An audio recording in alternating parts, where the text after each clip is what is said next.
ఓవరాల్గా one time watchable అంతే. One time watchable అంత మించి అయితే మనం ఎక్స్పెక్ట్ చేసింది అయితే సినిమాలో అయితే ఏం లేదు. సేమ్ రొటీన్ స్టోరీయే. ఆయన ఎవరో నేను మాట్లాడేటప్పుడు సాంగ్స్ గురించి మాట్లాడతాం. నేను సాంగ్స్ గురించి ఏం మాట్లాడినా సాంగ్స్ పెట్టిన బడ్జెట్ గురించి మాట్లాడినాను. అంత బడ్జెట్ వేస్ట్. సాంగ్స్ పెట్టిన అంత బడ్జెట్ వేస్ట్. సాంగ్స్ బాగుండే, హీరోయిన్ బాగుంది, అన్ని క్యారెక్టర్లు బాగుంది. ఎస్ఎస్ జయసూర్య క్యారెక్టర్ కూడా బాగుంది. ఆయన ఇంకా తగ్గింది. నాకు తెలిసి మాత్రం శంకర్ మార్క్ దాటలేదు. శంకర్ ఎక్కడ ఉండడం, మన ఇండియన్ టూర్కి ఎక్కడ ఉండడం, ఇప్పుడు ఒక 2 మీటర్లు ఎక్కువ ఉండొచ్చు అంతే. అంతకు మించి అయితే లేదు. యాక్టింగ్ అయితే రామ్ చరణ్ అన్న 10 సినిమాల్లో ఎరువు చేస్తాడు. ఇందులో కూడా బాగుంది.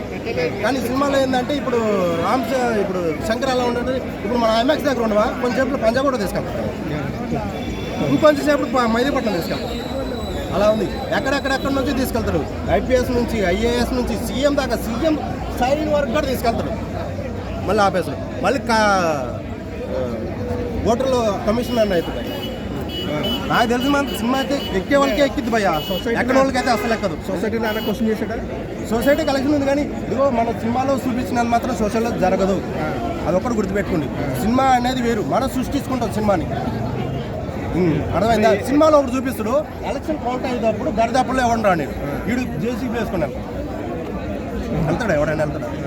నేను సినిమా గురించి తప్పు మాట్లాడలేదు, కానీ ఆడ ఉన్న పాయింట్ మాట్లాడతలేదు. సినిమాలో జరిగింది రియల్లో జరగదు, అదొక్కటి గుర్తుపెట్టుకోండి.